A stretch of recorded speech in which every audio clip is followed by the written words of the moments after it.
సుమన్ టీవీలో మీ business promotions కోసం ఈ కింది నెంబర్ను సంప్రదించగలరు.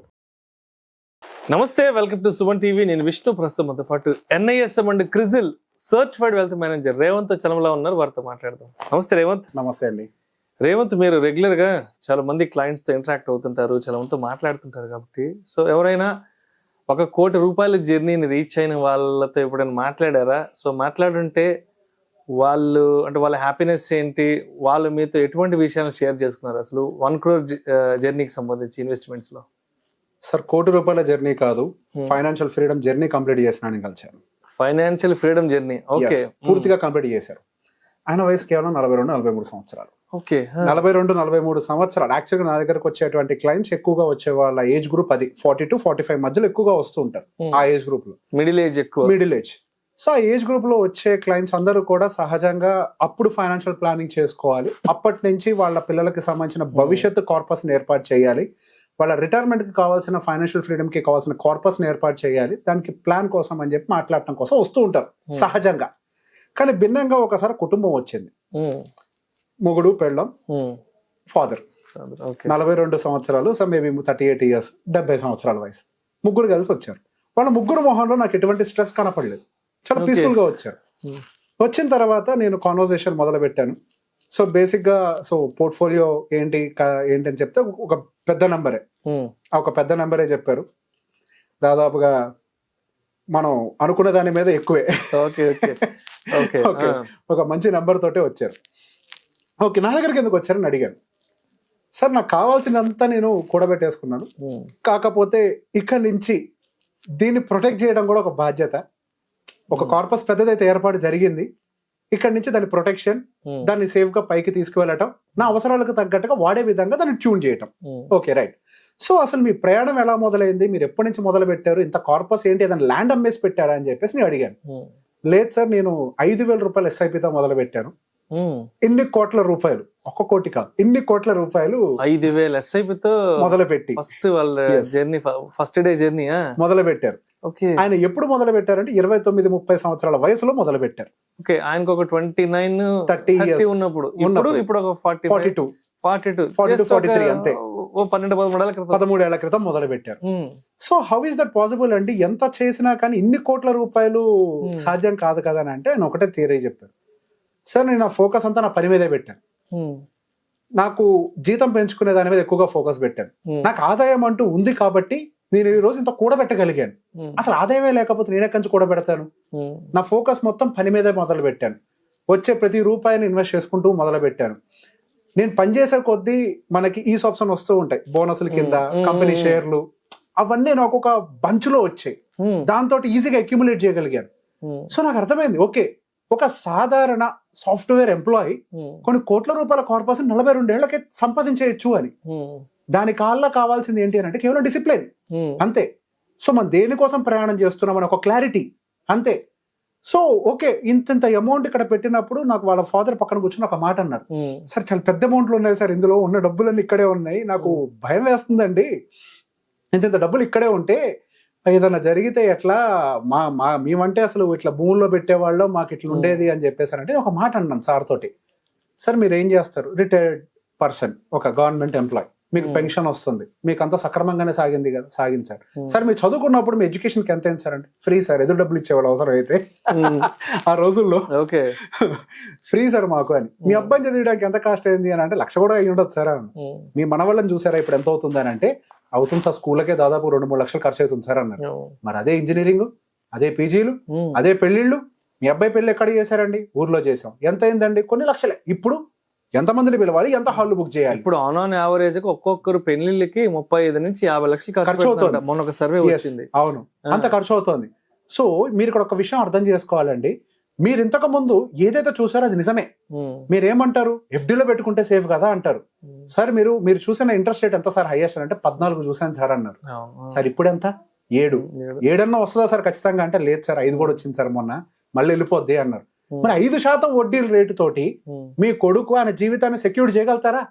ఇన్ని సంవత్సరాలు ఈ ప్రయాణంలో ఇన్ని కోట్ల రూపాయలు ఆయన జాగ్రత్తగా రూపాయి దాచిపెట్టి ఒక ఫైనాన్షియల్ ఎసెట్ ని క్రియేట్ చేసి కూర్చోబెట్టారు. అది సాధ్యం కాదు కదా అని అంటే ఆయన అక్కడ దాన్ని కన్విన్స్ అయ్యారు. అవును సార్, మీరు చెప్పే పాయింట్ కరెక్టే. ఇంతకు ముందు వచ్చే వడ్డీ రేట్లు మాకు చాలా ఎక్కువ, ఖర్చులు చాలా తక్కువ, కానీ ఈ రోజు ఉన్న పరిస్థితులు అవి వేరు. సో దీన్ని ఎలా చేద్దాం ఏంటి? ఓకే. సో బేసిక్ ఆయన కూడా ఇంకో ప్రశ్న అడిగారు. నేను అడిగాను ఆయన, సార్ ఇది మీకు ఎలా సాధ్యమైంది, అసలు కుటుంబం అంతా ఎట్లా సహకరించింది, అసలు మీకు ఐడియా ఎలా వచ్చింది అని.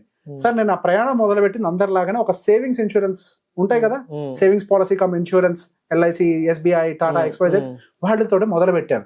ఫస్ట్ ఒక ప్రీమియం కట్టాను. ఆ ప్రీమియం డాక్యుమెంట్ ఇంటికి వచ్చింది. ఇంటికి వచ్చిన తర్వాత డాక్యుమెంట్ ని ఓపెన్ చేసి నేను మా నాన్న చదువుతూ ఉంటే ఒక పాలసీ ఏమో నాకు 100 ఏళ్ళకి వచ్చాక మెచ్యూర్ వద్దని ఉంది, ఒక పాలసీ ఏమో 25 ఏళ్ళకి మెచ్యూర్ వద్దని ఉంది.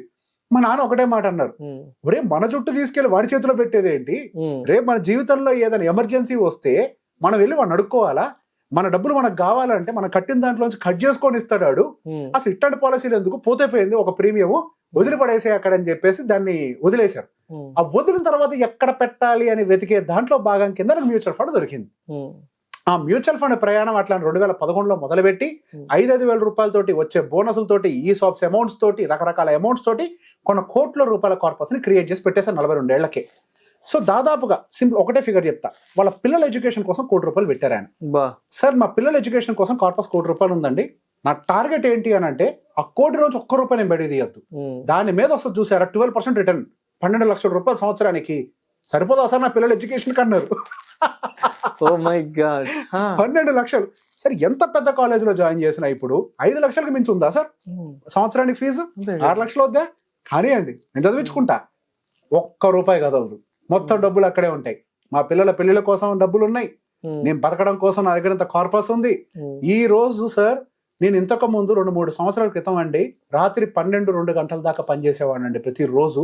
అటువంటి జీవితం నుంచి ఈ రోజు నాకున్నటువంటి పరిస్థితి ఏంటి అని అంటే గుండెల మీద చేసుకుని ప్రశాంతంగా నిద్రపోతున్నానండి. ఎటువంటి టెన్షన్ లేదు, నాకు జాబ్ పోయినా పర్లేదు, నేను జాబ్ మానేయాలనుకున్నా పర్లేదు, నేను ఒక 2 సంవత్సరాల పాటు బ్రేక్ తీసుకోవాలనుకున్నా కానీ నేను సంతోషంగా తీసుకునే పరిస్థితిలో ఉన్నాను. ఈ రోజు నా టైం నా చేతుల్లో ఉంది, ఎటువంటి టెన్షన్ లేని పరిస్థితిలో నేను ఉన్నాను సార్. సరైన టైంకి ఇది కంప్లీట్ అయిపోయిందని ఆనందం ఉంది అని అన్నారు. అడిగాను ఇంకో ప్రశ్న, మీ కుటుంబం సపోర్ట్ చేసిందా అని. మొదట్లో భయపడ్డారు సార్, కానీ ఆ జర్నీ మొదలయ్యే కొద్దీ, వాళ్ళ కాంపౌండింగ్ చూసే కొద్దీ నాకంటే ఎక్కువ వాళ్ళే ఆనందంగా ఉన్నారు. ఈ రోజు నా భార్యకి చాలా సంతోషం, ఎందుకు మాకు కావాల్సిన బతకడానికి కావాల్సిన డబ్బులు మా దగ్గర ఉన్నాయి అని. ఇక్కడ సర్ప్రైజింగ్ విషయం ఏంటి అంటే ఆమె దగ్గర అన్ని కోట్లు ఉన్నా కానీ నా దగ్గర కారు లేదు. వాళ్ళ ఆవిడ వచ్చినప్పుడు ఒక మాట అడిగారు, సార్ మా అబ్బాయి మరీ చెప్పి పంపించాడు, సార్ని ఒకసారి ఈ మాట అడగమ్మా, నాన్న ఏం చెప్పిన కారు కొనట్లే, కారు కొనుక్కునే స్తోమత మనకు ఉందే లేదు, సార్ని అడగమ్మా చెప్పి పంపించి వాళ్ళ అమ్మగారు అది అడిగారు. నేను చెప్పాను, సరే నీ డబ్బులున్నా ఏం చేసుకుంటారు సార్, ఇంకా అనుభవించాలి కదా, కష్టపడ్డారు ఎందుకు, అనుభవించడానికే, మీకు కావాల్సిన ఇన్కమ్ వస్తుంది, మీరు ఉద్యోగం మానేసినా వస్తుంది, సంతోషంగా కారు కొనుక్కోవచ్చు అని ఒక మాట అన్నారు. సార్ ఇన్నాళ్ళు ఎందుకు కొనుక్కోలేదు అసలు కారు అంటే, సార్ అది నా అదృష్టమో టైం నాకు సహకరించిందో కానీ నాకు డ్రైవింగ్ రాదు సార్ అన్నారు. ఇంకో ప్రశ్న అడిగాను, సార్ మీకు సొసైటీలో పియర్ ప్రెషర్ రాలేదా, వాళ్ళకి కారు ఉంది వీళ్ళకి కారు ఉంది, ఆ ప్రెషర్ మీకు రాలేదా అని అంటే మీరు చెప్తుంటే నాకు వస్తుంది సార్ ఆలోచన, వచ్చిందేమో కానీ ఎప్పుడు పట్టించుకోలేదు సార్ అన్నారు. ఇది క్యాచ్. మనం పట్టుకోవాల్సింది ఏంటి అంటే చుట్టుపక్కన వాళ్ళు ఏం మాట్లాడుతున్నా, చుట్టుపక్కన వాళ్ళు ఎట్లా కంపేర్ చేస్తున్నా, వాళ్ళ నోట్లోంచి ఎటువంటివి వస్తున్నా కానీ ఆయన టార్గెట్ నుంచి డీవియేట్ అవ్వాలి, ఆయన ఫోకస్డ్ గా ఉన్నారు, 1 రూపాయి బయటకు తీయాలి. హౌ అని అడిగాను. ఎందుకనంటే నాకు క్లియర్ గా ఉంది సార్, నవ్వే నేను ఖచ్చితంగా అచీవ్ అవ్వాలి అని. నేను అదే నాకు ఆ కొలీగ్ తో కంపేర్ చేశాను, నా కొలీగ్స్ కూడా చేస్తారు, వాళ్ళకి నన్ను కంపేర్ చేసుకుంటే కంపారిజన్ చూస్తే ఆయన కొన్ని సంవత్సరాల నుంచి పెడుతున్నప్పటికీ ఆయన కార్పస్ ఏర్పాటు చేయలేకపోయారు. ఎందుకు అని అంటే డిసిప్లైన్డ్ గా లేదు సార్, డిసిప్లిన్ లేకపోవడం వల్ల, మార్కెట్ వాలటిలిటీ వల్ల, ఎమోషన్స్ ట్రిగ్గర్ అవడం వల్ల ఫెయిల్ అయిపోయారు. ఈ రోజు కొన్ని సిచ్యువేషన్స్ వల్ల జాబ్ మానేస్తే ఆయన కనీసం సస్టైన్ అవడం కష్టంగా ఉంది సార్ అని చెప్పేసి అన్నారు. సార్ మీరు ఎట్లా డిసిప్లైన్డ్ గా ఉన్నారని అడిగాను. అడ్వైజర్ తోడున్నారు సార్. అప్పట్లో అసలు 2011లో డైరెక్ట్ మ్యూచువల్ ఫండ్స్ లేవు, ఓన్లీ అడ్వైజర్స్. ఎప్పుడు మ్యూచువల్ ఫండ్స్ వచ్చిన తర్వాత 15లో అనుకుంటా మనకు డైరెక్ట్ వచ్చింది, అంతకుముందు అంతా రెగ్యులర్ ఓన్లీ డిస్ట్రిబ్యూటర్లే. సో నాకు ఏ భయం వేసినా ఏ డౌట్ వచ్చినా డిస్ట్రిబ్యూటర్ ఫోన్ చేసేవాడిని, ఆయన వెంటనే గైడ్ చేసేవాళ్ళు, నన్ను స్టేబుల్ గా ఉంచేవాళ్ళు, నేను ఎమోషనల్ గా ట్రిగ్గర్ కానికుండా అమ్మనీయకుండా స్టేబుల్ గా ఉంచారు. సో ఒక రకంగా చెప్పాలంటే సార్ ఆయన తోడు ఉన్నాడు కాబట్టే నేను ఈ రోజు ఇంత జర్నీ చేశాను. నేను ఇంతకు రావడానికి కారణం అయితే మాత్రం డెఫినెట్ గా ఒక తోడు ఉంది సార్, అదైతే ఖచ్చితంగా ఒప్పుకోవాలని చెప్పేసి అన్నారు. అది ఒక మనిషి ఈ రోజు గుండెల మీద చేసుకుని ప్రశాంతంగా 42 ఏళ్లకి I seen only the first case. 1 కోటి రూపాయలు కాదు, ఫైనాన్షియల్ ఫ్రీడమ్ అది పెద్దది. 1 కోటి రూపాయలదే ఉంది సార్, వచ్చేస్తే అటో ఇటో. 1 కోటి రూపాయలతో జీవితం నడవదు, కానీ ఫైనాన్షియల్ ఫ్రీడమ్ కి కావాల్సిన డబ్బులు సంపాదించారు సార్ మ్యూచువల్ ఫండ్ నుంచి, అది కూడా ఎస్ఐపిల ద్వారా సంపాదించిన డబ్బులు పెడితే ఏం అమ్మకుండా, అది గొప్ప విషయం.